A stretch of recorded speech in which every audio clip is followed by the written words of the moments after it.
यात्रा के लिए गए थे तो वहाँ भी हम लोगों ने देखा, क्या देखा, पर्वतों के ऊपर क्या वहाँ पर तालाब बने हुए हैं। तो यहाँ पर भी उन पर्वतों, वहाँ तो, लेकिन यहाँ तो बनाए होंगे खोद कर, लेकिन वो क्या है, शाश्वत है, वहाँ किसी ने उनको बनाया नहीं है। शिष्य पूछ रहे भगवान उन तालाब कितने बड़े हैं, कितने लंबे चौड़े हैं, उनका कोई क्या विस्तार है? तो कह रहे हैं प्रथमो योजन सहस्राया मस्तदर्द विस्कंभो हृदय। तो कह रहे प्रथम हृदय यानी पहला तालाब, योजन सहस्राया यानी कि सहस्र यानी 1000 योजन लंबा है, और तदर्ध यानी उससे आधा, विस्कंभो यानी उससे आधा, यानी कि 1000 का आधा कितना हुआ, 500 योजन वो क्या है, चौड़ा है। इस प्रकार से यहाँ पर पहले तालाब की लंबाई और चौड़ाई कही। शिष्य पूछ रहा है भगवान तालाब तो गहरे भी तो होते हैं? बोल रहे हाँ, उनकी गहराई कितनी है? तो कह रहे हैं 10 योजनावगाहा।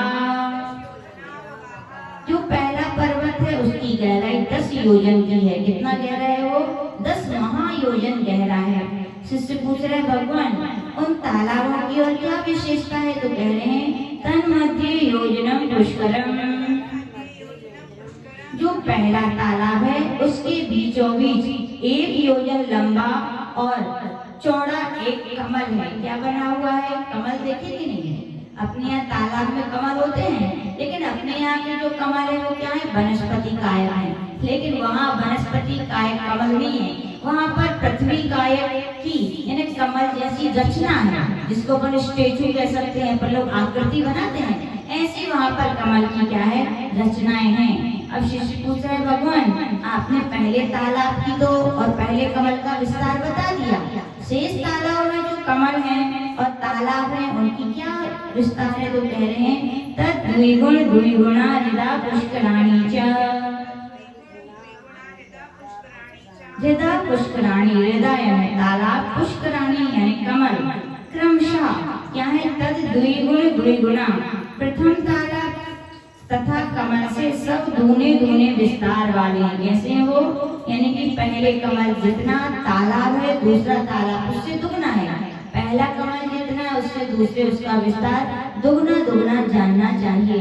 शिष्य पूछ रहे भगवान वो कमल तो बने हैं, तो कमल में कौन रहते हैं? तो वहाँ पर कह रहे हैं वहाँ पर कमलों पर देवियाँ रहती हैं। कौन सी देवियाँ रहती हैं? तो बता रहे हैं तन निवासन्यो देवियाँ श्री हिरी धिति कीर्ति बुद्धि लक्ष्म्या पल्योपमस्थितिः सा सामानिक परिषत्तः।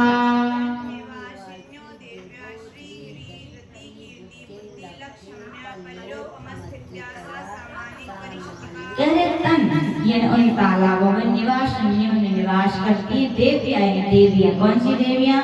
श्री देवी। कौन सी देवी? वो आपके जमाने की नहीं है देवी चंडी, श्री देवी, वो तो चली गई स्वर्ग। ये वो श्री देवी नहीं तो किसी ने पूछा एक बार श्री देवी कहाँ रहती है, तो लोगों ने जल्दी से बताया बम्बई में, तो वो श्री देवी नहीं है।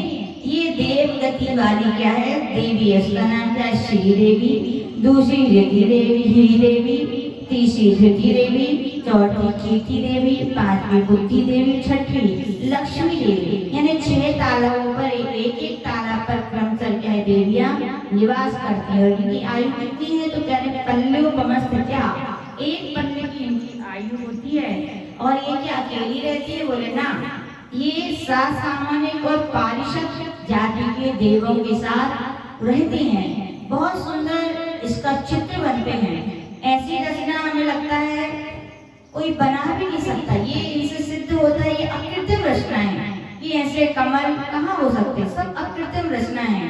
और इसका आजकल के टेक्नोलॉजी के कारण इनको समझना बहुत आसान है। ऐसे लोगों ने चित्र यानी कि 3D वीडियो के द्वारा बहुत सुंदर इसके चित्र समझाने का प्रयास किया है। दीदी भैया लोग हम लोग को दिखाते रहते हैं। आप लोग मोबाइल में अपने पसंद की चीजें देखते हैं, लेकिन धर्म की भी बहुत अच्छी चीजें मोबाइल में रहती हैं। तो दीदी जी ने बताया था कोई चैनल, क्या नाम है, केवल ज्ञान चैनल है, उस पर ये सब चित्र इतने सुंदर तरीके से समझा है। क्योंकि थ्योरी से बात इतनी समझ में नहीं आती, कोई चित्र बना के समझाते तो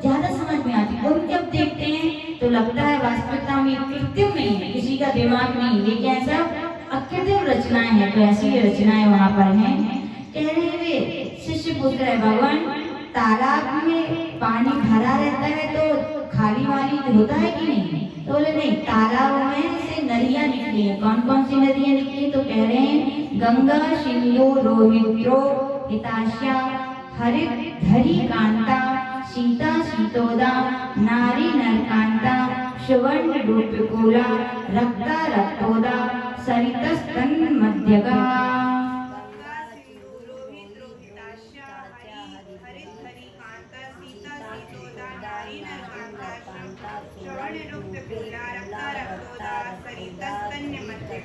सरिता, सरिता का अर्थ क्या होता है?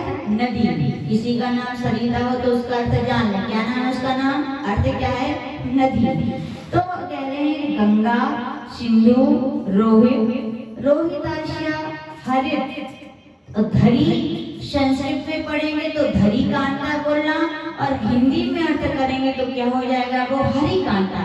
यह संधि विक्षेप है, व्यंजन संधि के रूप में यहाँ पर लिया गया है। फिर सीता, सीतोदा, नारी, नरकांता, सुवर्ण रूपकुला, सुवर्ण कुला और रूपकुला, रक्ता और रक्तोदा। इस प्रकार से ये 14 क्या है? नदियां हैं। लेकिन ध्यान रखिएगा, पर्वत कितने हैं? 6, और नदियां कितनी हैं? अब कैसे निकलेंगे? तो ध्यान रखिए, पहले और अंतिम तालाब से 3-3 नदियां निकली है, शेष 20 के तालाबों से 2-2 नदियां निकली हैं। तो इससे क्या हो, अपना हिसाब किताब सही बैठ जाता है। लेकिन अब शिष्य से पूछ रहे भगवान, ये नदियां कैसे कैसे निकलती हैं? तो कह रहे हैं द्वयोर द्वयो पूर्वगा, द्वयोर द्वयो पूर्वहा पूर्वगा। कह रहे हैं द्वयोर द्वयो, गंगा सिंधु इत्यादि 2-2 नदियां हैं, जोड़ा बना दीजिए, 2-2 का जोड़ा बनाइए। उनमें जोड़े में पूर्वा यानी जो पहली नदी है वह पूर्वगा यानी पूर्व समुद्र में चली जाती है। यानी कि 14 नदियां हैं, जोड़े बनाएंगे तो 7 बन जाएंगे। तो प्रत्येक जोड़े में पहली नदी ले लीजिए। कौन सी होगी? गंगा, फिर रोहित, हरित, सीता, नारी, सुवर्णकुला और रक्ता। ये नदियां क्या होती है? पूर्व समुद्र में जाके मिल जाती हैं। शिष्य पूछ रहे भगवान, शेष नदियां कहाँ निकलती हैं? तो कह रहे हैं शेषास्त परगहा। शेषा प्रत्येक जोड़ी की जो दूसरी नदी अपरगा यानी पश्चिम समुद्र की ओर चली जाती है। कौन कौन सी नदियां होंगी? सिंधु, रोहिताश्या, हरिकांता, सीतोदा, नरकांता, रूपकुला और रक्तोदा। ये 7 नदियां कहाँ? पश्चिम समुद्र में जाकर के मिल जाती हैं।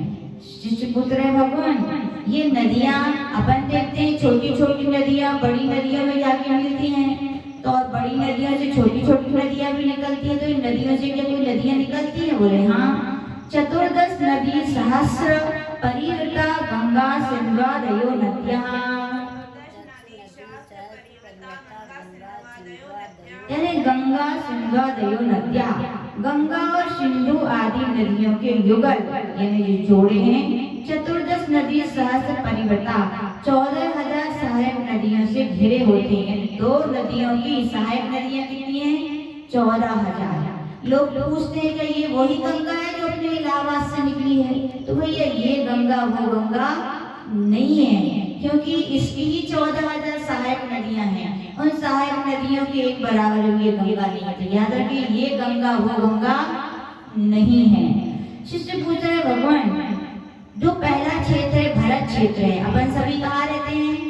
भरत क्षेत्र में। तो भरत क्षेत्र का विस्तार कितना है? तो आचार्य भगवान कह रहे भरता षड्विंशति पंचयोजन सद्विस्तारा षट्चैकोनविंशति भागा योजनस्य।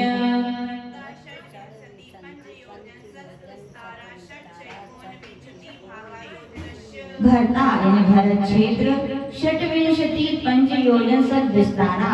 अब यहाँ पर लेना है 500 योजन 500 और षट्विंशति यानी 26 योजन विस्तार वाला और योजनस्य यानी 1 योजन के 1,9 यानी 1 कम 20 में 1 कम कर दिए, कितने हो गए? 19 भाग। 19 भागों में से 60 यानी 6 भाग अधिक हैं, तो कितना है? भरत क्षेत्र का विस्तार 526 सही 6/19 यानी 1 के 19 भाग कीजिए, उस 6 भाग वहां पर ले लीजिए, शेष को छोड़ दीजिए। ये भरत क्षेत्र का क्या है? विस्तार है। शिष्य पूछ रहे भगवान अन्य क्षेत्रों के पर्वतों के विस्तार कितने कितने हैं? तो कह रहे हैं तद द्विगुण विस्तारा वर्षधर वर्षा विदेहांता विदेहांता। 7 प्रकार के क्षेत्र कहे थे, उनमें बीचों बीच का क्षेत्र का नाम क्या है? विदेह क्षेत्र है।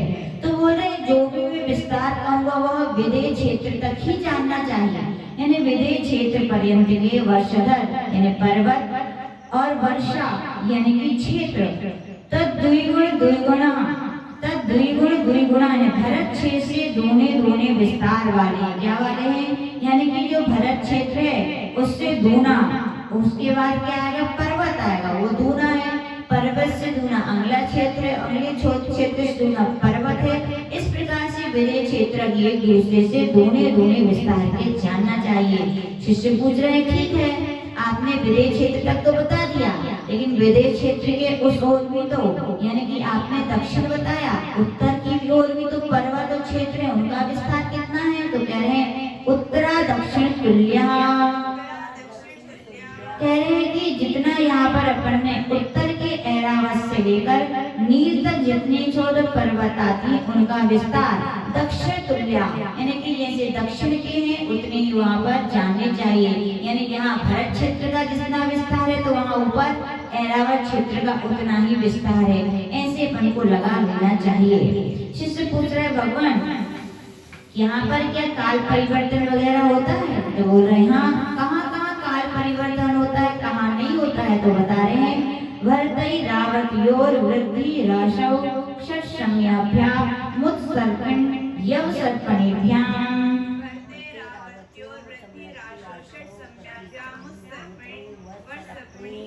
यवसर्पणेभ्याम पढ़ते हैं, क्या पढ़ते हैं? यव। तो कह रहे भरत ऐरावत्यो यानी कि षट्सम्याभ्याम 6 कालों से युग। अपन सभी जानते हैं काल चक्र होता है जिसके 2 आरे होते हैं, उत्सर्पणी और अवसर्पणी। अवसर्पणी के भी 6 विभाग है, उत्सर्पणी के भी 6 विभाग है। तो कह रहे हैं 6 कालों से युक्त उत्सर्पण्य यवसर्पणेभ्याम उत्सर्पणी और अवसर्पणी के द्वारा भरत और ऐरावत क्षेत्र में वृद्धि राशौ यानी कि वृद्धि होती है और ह्रास होता है। किसकी वृद्धि होती है, किसका ह्रास होता है? तो बोल रहे जीवों की आयु। कहते हैं उपसर्पणी काल में आयु, ऊंचाई, भोग, संपदा सब क्या है? बढ़ते बढ़ते। अवसर्पणी काल में क्या होते हैं?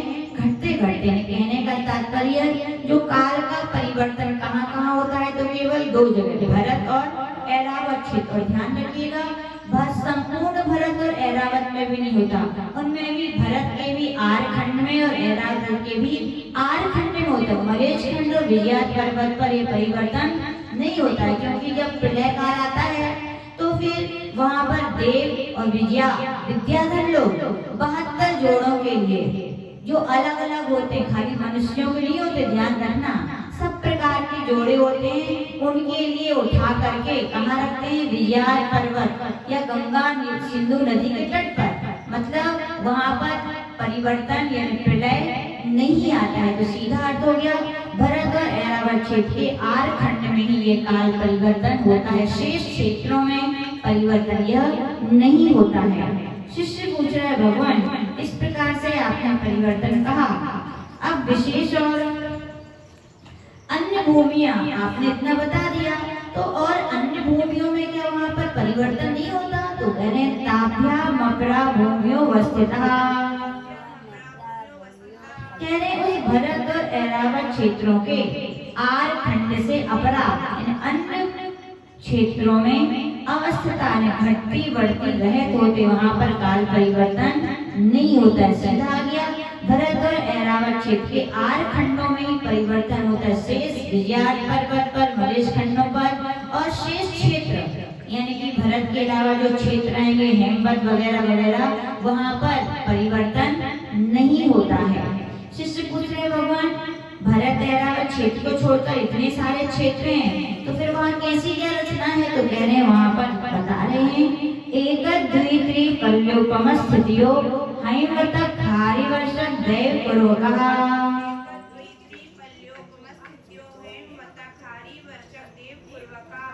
कुरु नहीं है, कुर है। क्या है वहाँ पर? कई कई पुस्तकों में कुरु कर देते हैं। कुरु नहीं है, क्योंकि कुरु के रूप चलेंगे ना तो कुरु कुरु कुरवा, जैसे गुरु गुरु गुरुवा, ऐसी ऊ की मात्रा नहीं है। रामायण जिन पुस्तकों में सुधार लीजिए, रा ओनली है, कुर बका।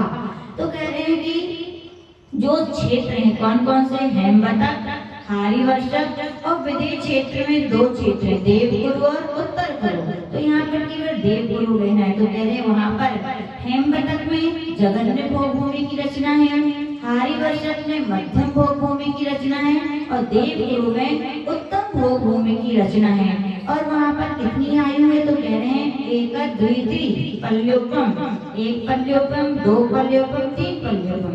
यानी जगन्य भोग भूमि में कितनी आयु होती है? एक पल, मध्यम भोग भूमि में दो पल और उत्तम भोग भूमि यानी देवगुरु में वहाँ पर तीन पल की आयु है। यानी वहाँ पर कौन सी भूमियाँ हैं? ये भोग भूमियाँ कहलाती हैं, जहाँ पर 10 प्रकार के कल्प वृक्ष होते हैं। अपने यहाँ पर अपन लोग कर्म भूमि बोलते हैं, यहाँ पर 6 प्रकार के कर्मों को करके आजीविका चलाई जाती है। लेकिन भोग भूमि में ऐसा नहीं होता, वहाँ पर 10 प्रकार के कल्प वृक्षों से जो व्यक्ति जो चाहिए वहाँ पर मांगता है उन्हें उसकी प्राप्ति हो जाती है। कल्प वृक्ष कैसे दे सकते हैं? क्या?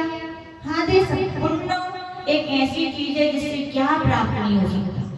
पुण्य याद रखना, आचार्य गुरुदेव कहते हैं कि यंत्र मंत्र तंत्र विद्या रिद्धि सिद्धि काम धेनु कहें चिंतामणि रत्न के कल्प से सब पुण्य के पर्यायवाची नाम है। किसके नाम है? पुण्य है तो ही ये फल देते हैं, चाहे देवी देवता भी क्यों ना होना। पुण्य नहीं है तो देवी देवता भी आपका साथ देने वाले नहीं है। तो पुण्य रहता है जीवों का तो वृक्ष भी क्या फल देते हैं। अपने यहाँ के वृक्ष के कम है, अपने यहाँ के वृक्ष क्या नहीं देते बताओ? फल भी देते हैं। उन्हीं से आप जूस बना लो, उन्हीं ईख से आप भोजन भी बना लो, गुड़ बन जाता है, भोजन बना लो। उन्हीं वृक्षों से आप फूल मिलते हैं तो माला बना लो, कपास मिलता है तो वस्त्र बना लो, लकड़ी के बर्तन भी बनते हैं, लकड़ी के इंस्ट्रूमेंट्स भी जितने सारे लकड़ी के ही बनते हैं, आभूषण भी फूलों के बनते हैं कि नहीं। तो अपने यहाँ के भी वृक्ष कल्प वृक्ष कुछ कम नहीं है, बस अंतर इतना है वहाँ के जीवों का विशेष पुण्य है, उनको विशेष प्रकार की वस्तु मिलती है और अपना पुण्य क्या है?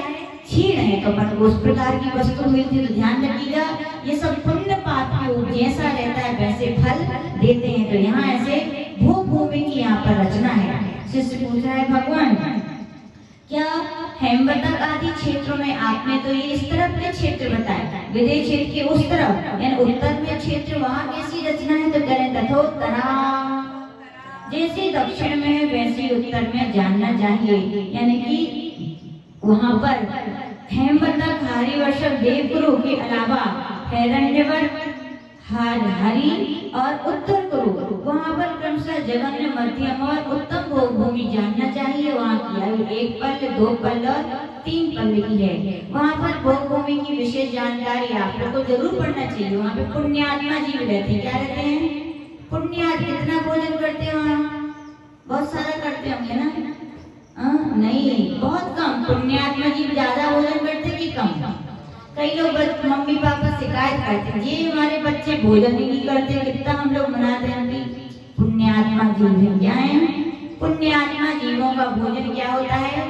कम, और पापात्मा जीवों का भोजन इतना सारा होता है। लोग बोलते हैं करते ही नहीं है, पाप कर्म के उदय चल रहे कि पाप कर्म के उदय नहीं चल रहे, पुण्य कर्म के उदय चल रहे। क्या चल रहे? कम खाने वाले। लेकिन याद रखना, इसका मतलब ये भी नहीं है कि तुम कम खा लो पुण्यात्मा बनने के लिए, सूख जाओगे और बीमार पड़ जाओगे। स्वाभाविक प्रकृति रहती है। किन्हीं का भोजन बहुत कम। हम लोग देखते हैं इतने मोटे मोटे अंकल लोग आते हैं और कितना भोजन करते हैं? बोले एक सुबह और एक शाम को बस। और कहीं दुबले पतले, अब हम बता दिए ना, एक हमारे आज संग में एक भैया जी आए थे, 22 रोटी के बाद अंतराय हो के बाद अंतराय होते यानी कि तो समझना चाहिए कि किसका कितना भोजन। इससे पता चलता है कि पुण्यात्मा है तो क्या कम। भोग भूमि के जीव इतने पुण्यात्मा होते, कहा जाए जगन्य भोग भूमि के जीव और पुण्यात्मा जीव बार बार खाते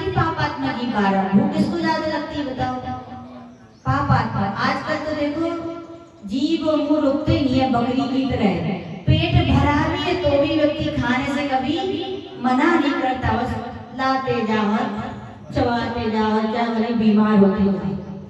तो आचार्य भगवान वहाँ कह रहे हैं जगत में भोग में जो जीव है वे रोज भोजन भी नहीं करते, कहते एक दिन छोड़कर। तो कितना भोजन करते हैं?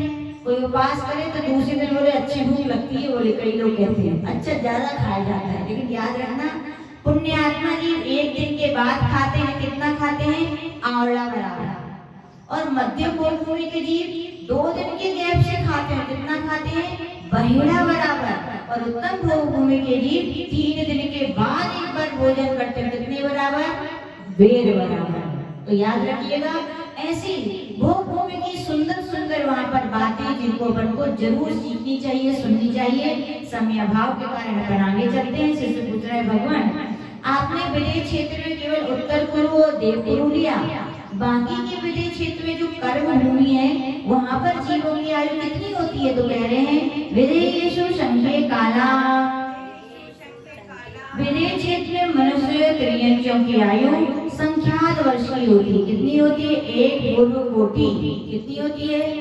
1 पूर्व कोटि उत्कृष्ट आयु यहाँ पर होती है, ऐसा कहा गया है। 1 पूर्व कोटि कितना होता है? तो पूर्व का अर्थ होता है 84 लाख वर्ष का एक पूर्वांग होता है। 84 लाख पूर्वांग का एक पूर्व होता है, यानी 84 लाख में 84 लाख का गुणा करेंगे तो एक पूर्व आएगा, और उसमें फिर 1 करोड़ का गुणा करो, कितना? 1 पूर्व करोड़ वर्ष की वहाँ के मनुष्यों की क्या होती है? आयु होती है। आयु अच्छी होना ठीक है कि नहीं है? स्वस्थ रहे तो ठीक है भैया, और समता बनी रहे तो ठीक है, अच्छा है। क्या करना? लोग बोलते हैं जल्दी जल्दी साधना करके चलो, अम्मी क्या करोगे? स्वर्गों में जाके आके कहते भोग है, यहाँ तो मनुष्य जीवन है। नैमी चंदी कष्ट सहना अच्छा, कम से कम यहाँ धर्म तो है, साधना तो है, वहां जाके तो सब भूल जाएंगे भाई। तो धर्म के साथ, साधना के साथ, नियम संयम के साथ और प्लस समता लेके यदि ऐसा जीवन मिले तो जितना भी मिले ठीक है। तो ऐसा आचार्य भगवान यहाँ पर कह रहे हैं। शिष्य पूछ रहे हैं भगवान अन्य प्रकार से भरत क्षेत्र का विस्तार कितना है? तो कह रहे हैं भरतस्य स्तंभो जम्बू द्वीपस्य नवतिशत भागा। अन्य प्रकार से भरत क्षेत्र का विस्तार जम्बू द्वीप के 190वां हिस्सा है। कहने का तात्पर्य 1 लाख योजन जो जम्बू द्वीप का विस्तार है उसमें 190 का भाग दे दीजिए तो कितना आएगा? तो पहले सूत्र में कहा था 526 सही 6/19 अपने आप निकल आएगा। तो ऐसा अपने लिए जानना चाहिए। शिष्य पूछ रहे भगवान जम्बू द्वीप के बारे में तो बहुत बता दिया, दूसरा द्वीप है उसका नाम क्या है, कैसा है? वो कह रहे हैं द्विधार्तिकी खंडे। कह रहे हैं दूसरे द्वीप का नाम धातकी खंड है। क्या नाम है? धातकी का अर्थ होता है आंवला। जैसे जम्बू द्वीप के बीचों बीच जम्बू का वृक्ष है, ऐसी धातकी खंड के बीचों बीच धातकी यानी आंवले का वृक्ष है, इसलिए द्वीप का नाम क्या पड़ा है? धातकी खंड है। और धातकी खंड में भगवान कह रहे हैं कि जितने जैसे पर्वत, जितने छेद, जितनी नदियां, जितने तालाब है उससे दुगने दुगने सब कुछ क्या है यहाँ पर, दूनी दूनी यहाँ पर क्या है? रचना है। ऐसा अपने लिए जानना चाहिए। शिष्य पूछ रहे भगवान आपने फिर तीसरे नंबर का द्वीप भी तो है, वो कैसा क्या है? तो कह रहे हैं पुष्करार्धेचा।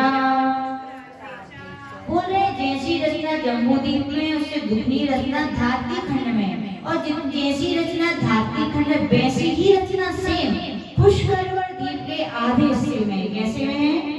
आधे हिस्से में वैसी रचना, वैसे पर्वत, वैसे क्षेत्र हैं। ऐसा अपने लिए जानना चाहिए। इनको ही अपन लोग ढाई द्वीप कहते हैं। अपन बोलते हैं ना मनुष्य कहाँ रहते हैं? ढाई द्वीप में। ढाई द्वीप कौन कौन से हैं? एक जम्बू द्वीप, एक धातकी खंड और आधा पुष्कर द्वीप। तो कितने हो गए? ढाई। लेकिन याद रखना इसके बीच में 2 समुद्र भी बोनस में। कौन कौन से हैं? लवणोद्रवी समुद्र और कालोदधी समुद्र, यानी कि ढाई द्वीप और 2 समुद्र मिला के यह मनुष्य क्षेत्र कहलाता है। क्या कहलाता है? मनुष्य क्षेत्र। आगे यहाँ पर कह रहे हैं प्राण मानोस्तरान मनुष्या। प्राण यानी उसके पहले पहले, मानसोत्तर पर्वत के पहले पहले अर्थात ढाई द्वीप में ही मनुष्य निवास करते हैं। मनुष्य कहाँ निवास करते हैं? ढाई द्वीप भी कहते हैं इसे, अढ़ाई द्वीप भी कहते हैं उसे, मनुष्य क्षेत्र भी कहते हैं। इन द्वीपों और समुद्रों के अलावा मनुष्य इसके आगे जा सकते हैं क्या? नहीं जा सकते। ग्रंथों में तो ऐसा भी कहा है, मनुष्यों को तो छोड़िए, रिद्धिधारी कोई मुनि महाराज भी इन द्वीपों से आगे नहीं जा सकते। और तो और छोड़िए, यूं कहा जाता है मनुष्यों का एक बाल भी नहीं जा सकता मनुष्यों के जाने। फिर भी तीर्थंकरों का क्या होता है? जन्म कल्याणक, जब दीक्षा कल्याणक होता है भगवान केश लॉन्च करते हैं। केश लॉन्च कहाँ जाते हैं उनके?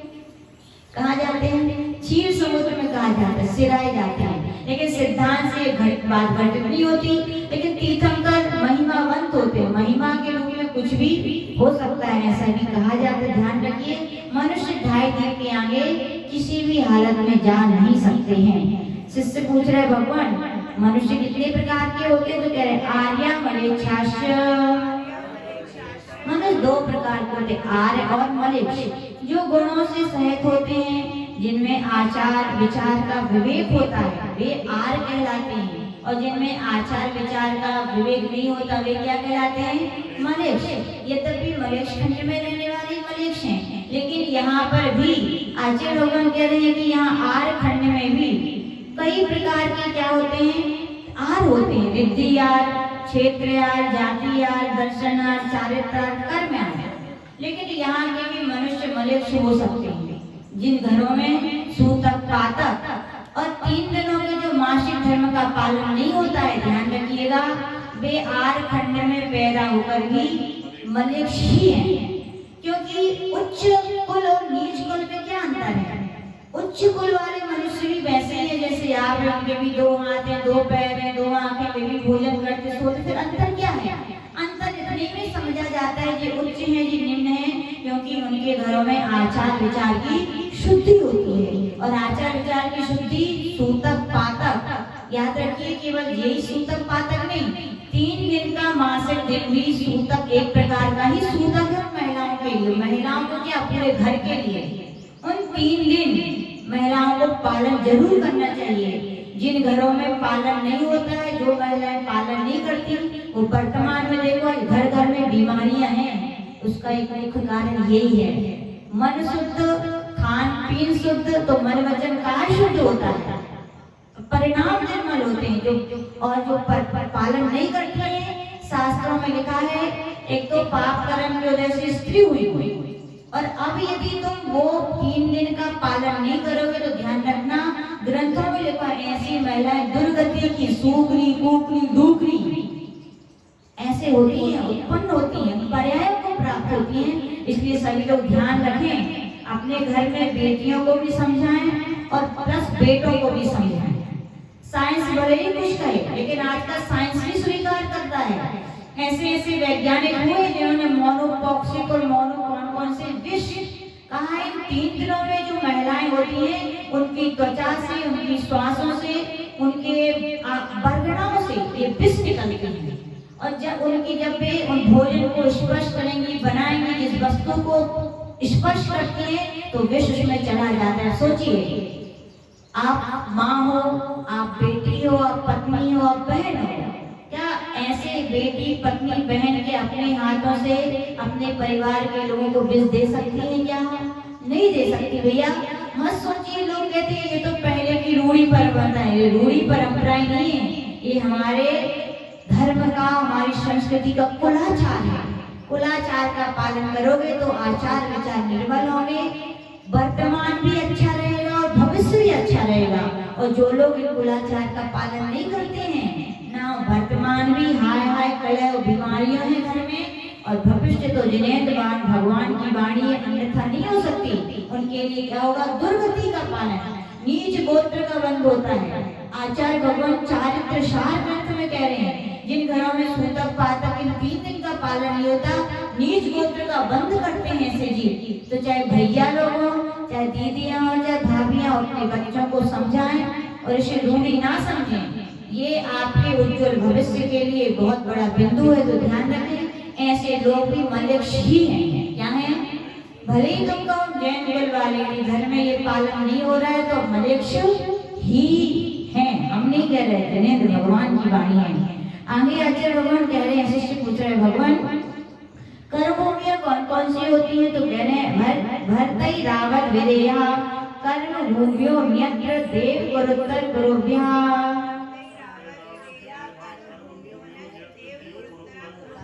कह रहे भरत ऐरावत को विदेह क्षेत्र में देव गुरु और उत्तर गुरु को छोड़कर ये क्रमशः 5 भरत की, 5 ऐरावत की और 5 विदेह क्षेत्र, इस प्रकार से 15 क्या होती हैं? कर्म भूमियां होती हैं। जम्बूद्वीप का 1 भरत क्षेत्र, धात्री खंड के 2 भरत क्षेत्र और पुष्कराज के 2 भरत क्षेत्र। तो कितने हो गए भरत क्षेत्र? 5। इसी प्रकार से 5 ऐरावत और इसी प्रकार से 5 विदेह क्षेत्र। 5 5 5 3 बार प्लस कीजिए, कितना हो गया? 15। तो कितनी भूमियां हो गई? 15 प्रकार की कर्म भूमियां ऐसी होती हैं। शिष्य पूछ रहे भगवान यहाँ के मनुष्यों की त्रियंजों की आयु कितनी होती है? तो कह रहे हैं निरस्त्री परावरे त्रिपल्योप मांतर मूर्ते। निधि यानी मनुष्य स्थिति यानी उनकी स्थिति, परावरे त्रिपल्योपम पल्योपमांतर मूर्ते, मनुष्यों की उत्कृष्ट स्थिति 3 पल है और जघन्य, इसमें परा और अपरे, परा का अर्थ होता है उत्कृष्ट और अपरे का अर्थ होता है जघन्य। उत्कृष्ट स्थिति 3 पल की है मनुष्यों में और जघन्य स्थिति मनुष्यों की कितनी है? अंतर्मूलत है। यहाँ पर भोग भूमि को भी प्लस कर लिया है, यानी कि चाहे भोग भूमि और कर्म भूमि में दोनों प्रकार के मनुष्यों में सबसे ज्यादा स्थिति किसकी होती है? तो भोग भूमि के मनुष्यों की होती है, लेकिन जगत स्थिति कितनी है?